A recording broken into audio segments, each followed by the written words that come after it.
they might start out managing 10 million as a junior trader, and then they'll manage 50 million, and then they'll manage 100 million, and then they'll manage more.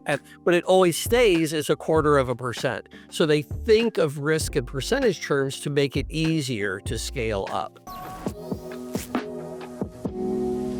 Okay, sitting down today with Dr. Brett Steenbarger, one of my longtime favorite person I want to get on the podcast. It's been a long time for sure. So Brett, welcome to the podcast. Good to have you here. I really appreciate you taking the time to sit down and talk trading psychology today.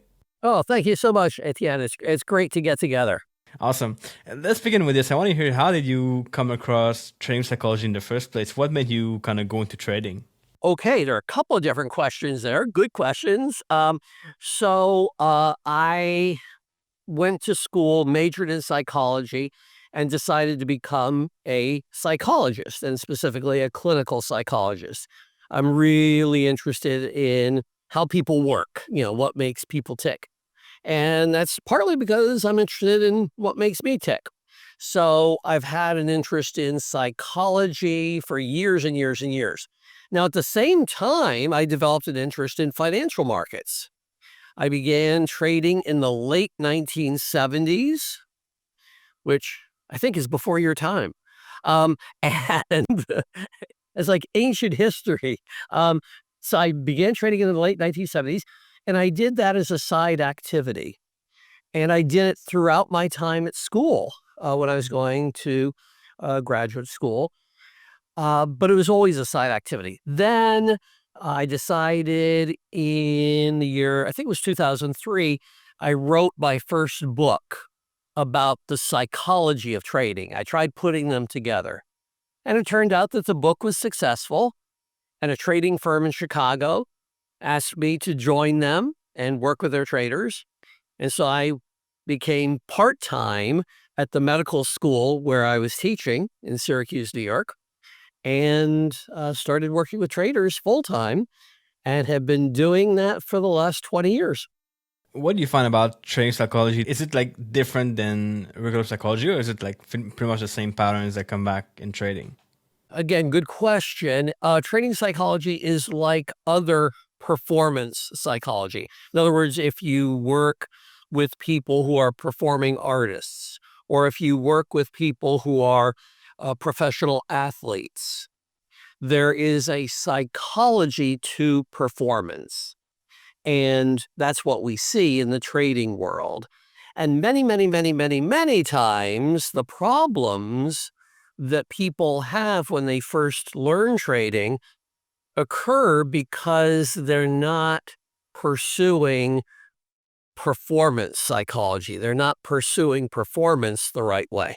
A lot of people struggle with the idea of making money, losing money, and that's why they have issues in trading too. Do you feel like if there was no money involved in trading, that would be easier for people to deal with, or is it still like a sport? There's no money involved in the sport. You still have to perform and kind of try to achieve something. Yes, and I am actually a big fan of paper trading or trading in simulation mode as a way of first learning. First, you want to learn patterns in markets before you have to worry about putting money at risk. And there still are performance issues. If you trade in simulation mode, there's still a P&L. It's just not your actual money. But once you learn those patterns, it's very important to start putting on risk. Take small risk, then larger risk, because it is different when you have money on the line. It's like the difference between practicing in rehearsal and playing at game time. You work with a lot of big institutions and big firms. Tell me a bit more about some of the teams that you have to work on with these firms. Like, what are some things that they have to improve in?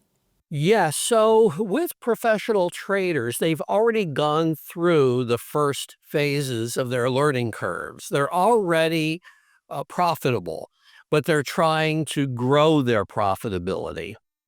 And so a lot of what I work on amounts to building their strengths, figuring out what are they really good at and how can they expand the best of what they do, which is different than a beginning trader where a lot of times you're correcting mistakes and weaknesses. Here, you're looking for strengths and building those. I have a book that will be coming out in 2025 called Positive Trading Psychology. And it's the application of positive psychology to the trading world. Positive psychology is the psychology of our talents, our strengths, our well-being, our happiness, our fulfillment, building our positives and learning to apply our positives to the markets and the strategies that we trade. So that's a big part of what I do in helping folks at hedge funds. Is positive psychology only for hedge funds and the guys who are already profitable, or can a beginning trader use these tips to improve themselves? Yeah, I'm glad you asked that. Yes, it is relevant to the beginning trader as well, because if trading is a performance activity, we have to first figure out what are our talents. What are we good at?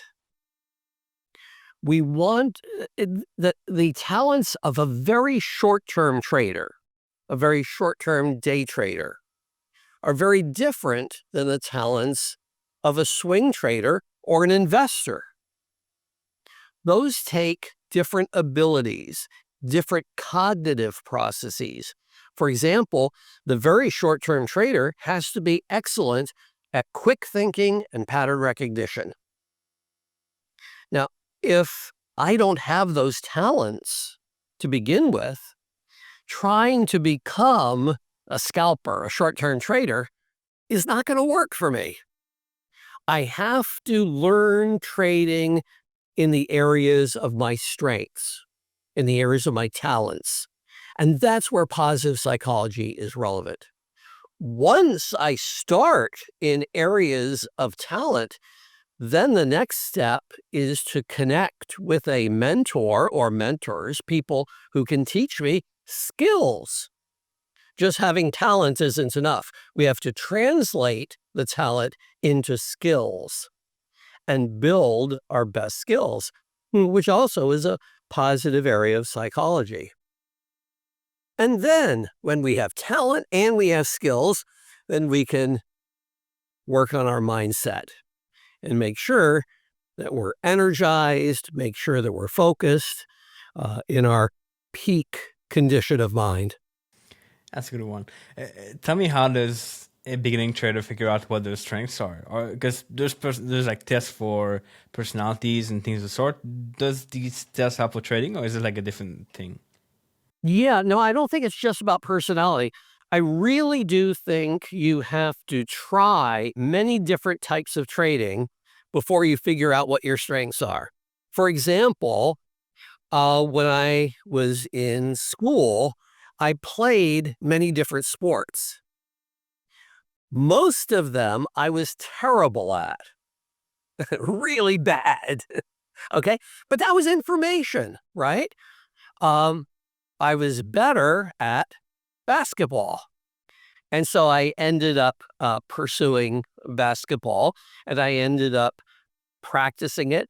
And I practiced harder because I really liked it and learned from coaches and so forth.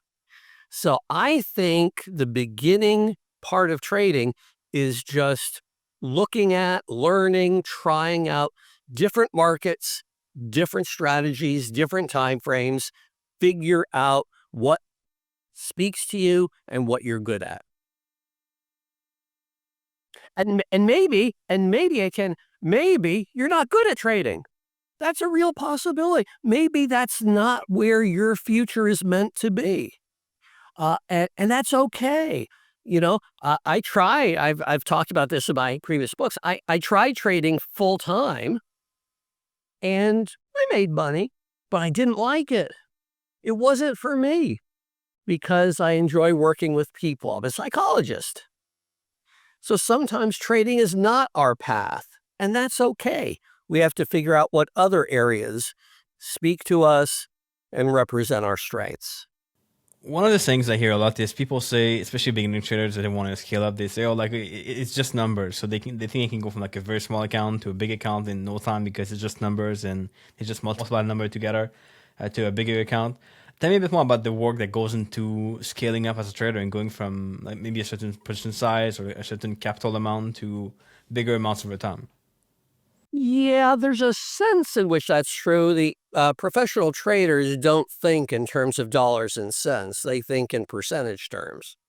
So if they're willing to risk, let's say, 0.25% of their capital on a specific trade, well, they might start out managing 10 million as a junior trader, and then they'll manage 50 million, and then they'll manage 100 million, and then they'll manage more. But it always stays as 0.25%.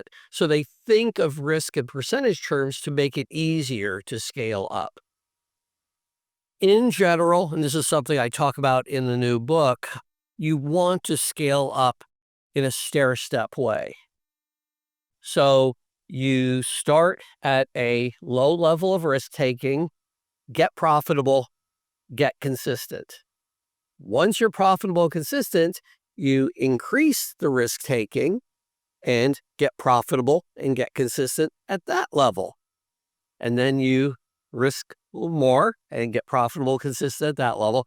So you're gradually, in a stair-step way, bumping up the capital at risk, bumping up the risk taking. And that makes it sustainable. If you try to go from a low level to a high level too fast, it becomes overwhelming. And you could lose all the profits you made up to that point, which takes a toll psychologically. I'm sure people are going to ask in the comment, how do you know when you're ready to scale up or go to that next step? I think when you have consistent profitability for a period of time, you want to be profitable, you want to be successful in your risk management, and you want to do it for long enough that you're succeeding in different market conditions. And once you've done that in different types of markets and you've maintained that consistency and that profitability, then it's definitely time to move up. What do you think are some of the habits that people need to maintain if they want to still be successful in trading for many, many years to come, like to be successful in the very long term? Yeah, even the best traders I work with, people who are managing $1 billion or more of capital, when you look at the percentage of their trades that are profitable, by and large, particularly in macro and particularly in directional equities, it's not much higher than 50%. So losing is a big part of the game. And you have to figure out how to lose the right way to sustain a long career. And the way to lose the right way is to always learn from losses. Maybe you'll learn something from the market you're trading. Maybe you'll learn something about how you generated the idea or how you structured the position or how you sized the position, but you always want to take away learning. And if you're a person who loves learning, then that's going to sustain you through a long and hopefully successful career. Do you think you can figure out who's going to be a good trader in advance? Let's say you had to find a new trader to interview or something. Would you be able to pick based on their traits whether they'd be good in trading or not? Or is it based on like things that they develop over time and you cannot really figure this out beforehand? Well, there are definitely differences. The really good traders are workhorses, not show horses.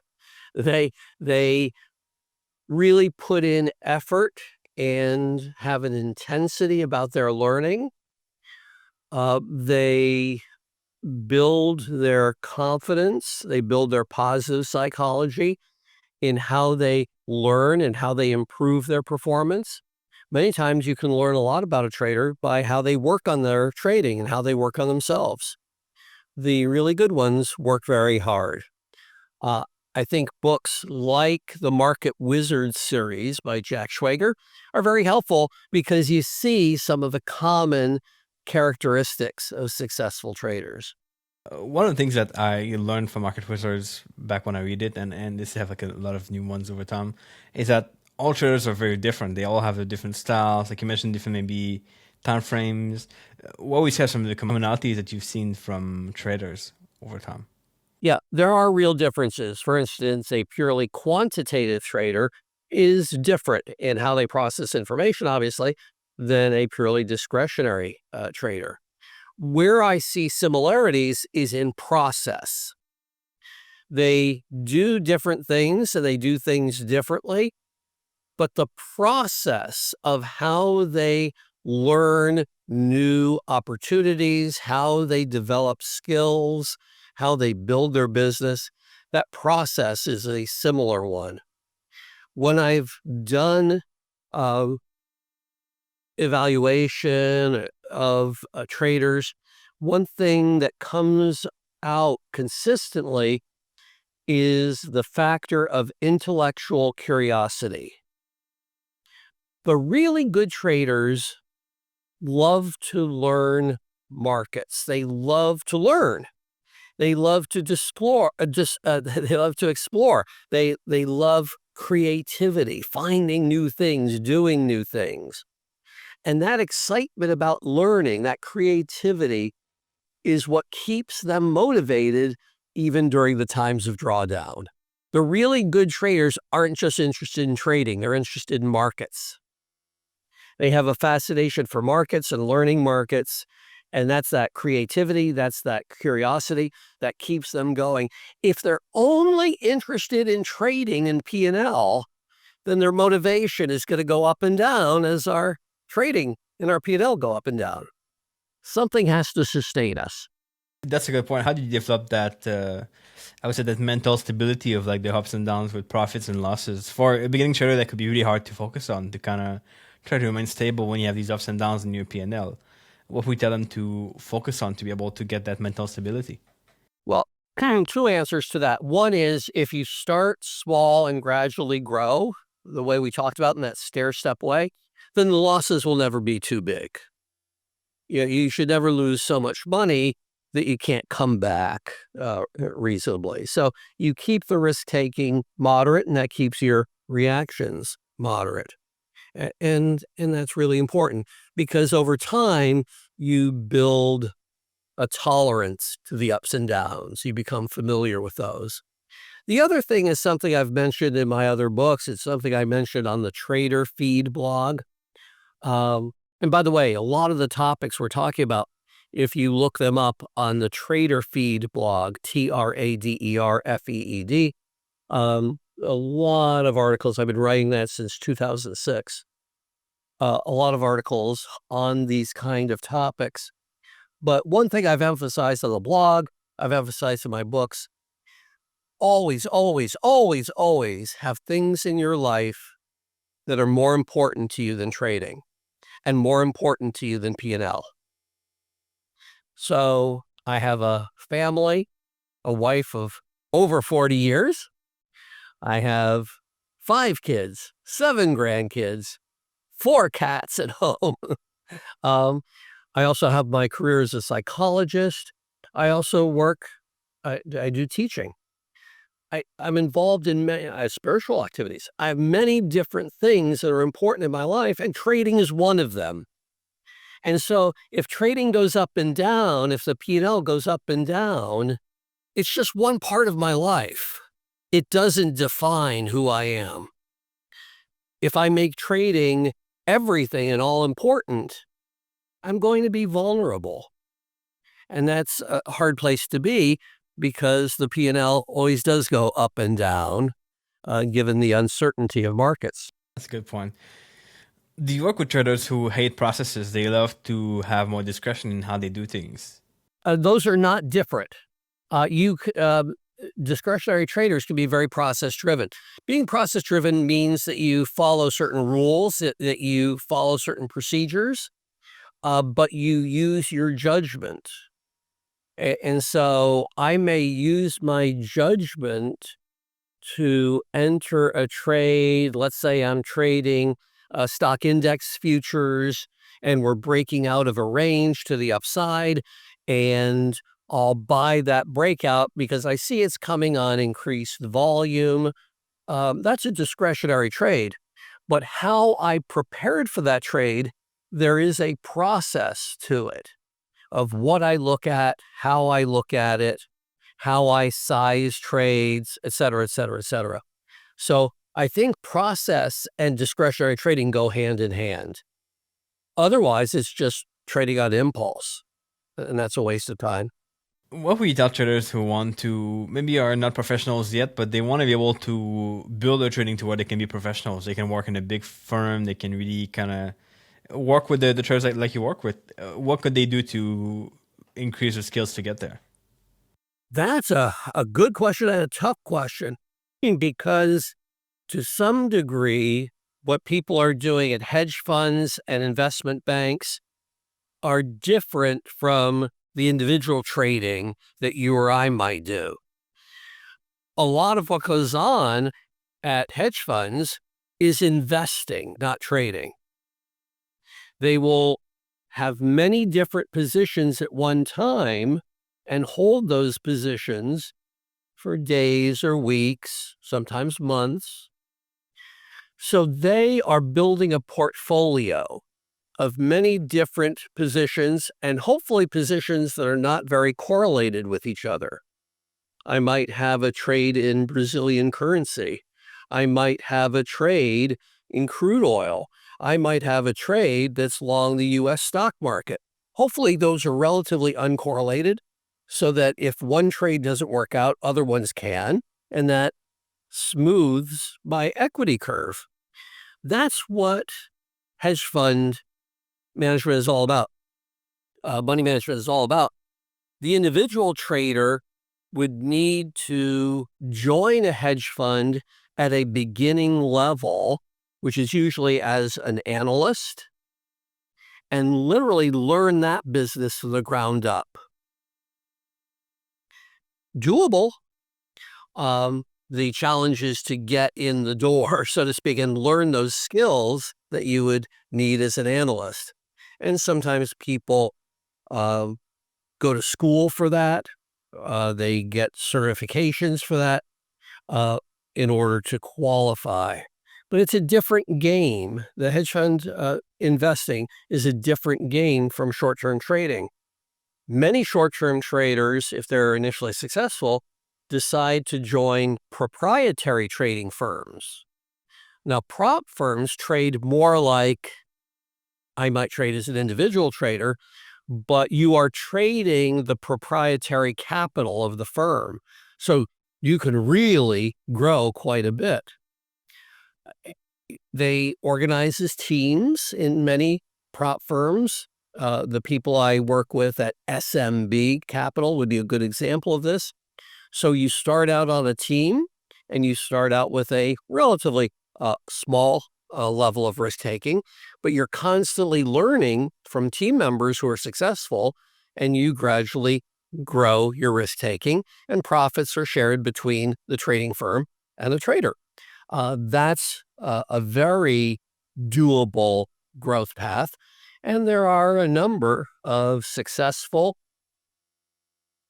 prop firms with good track records around the country and around the world. Might be a tough question for you to answer, but what do you think a trader can do to get noticed by a pro firm like SMB?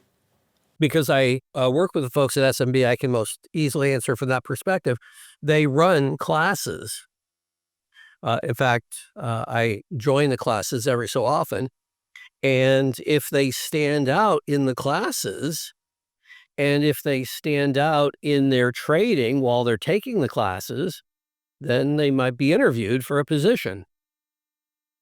The person I work with who coordinates the hiring, his name is Jeff, and he gets to know all of the people taking the classes, and he goes over their performance, and it's like a tryout. That's how you are accepted as part of the firm.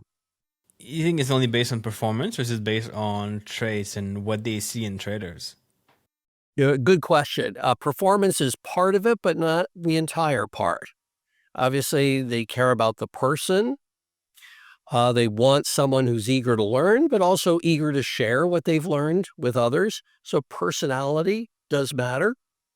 Total profitability is not the only thing. They want to see how well the person has managed risk. So someone who makes a lot of money and loses a lot of money and makes a lot of money, loses a lot of money, they're not going to be interested in that. And that's true at hedge funds also. They want to see consistency of profitability. So there are many different things that they'll look for. That's awesome. Interesting. I want to mention earlier your blog, Trader Feed, has a lot of value for traders at all levels. I've been reading this for multiple years myself. It's been a really good resource for learning and getting better. But tell people where they can find you and connect with you after this interview. If they want to reach out to you or maybe learn about your upcoming books, where can they reach out to you? Yeah, so I'm active on Twitter, X, and my handle is @Steenbab, Steenbab. Um, but that's really the best way to follow me. And people, if they have a specific question, can direct message me, DM me on Twitter. Um, but I share every week. I share ideas, and usually more than one idea on the Trader Feed blog. I don't do any individual coaching of individual traders, just because I'm so busy with the hedge funds. I'll put a link below for your Twitter profile, your X profile. People can follow you there for sure. Brett, I really appreciate the advice you give my listeners here. It's been a lot of fun to see what you're up to and discuss trading, of course. And hopefully we can bring you back here in the future. I really appreciate the opportunity to talk, and want to wish you and want to wish your community all the best in the new year.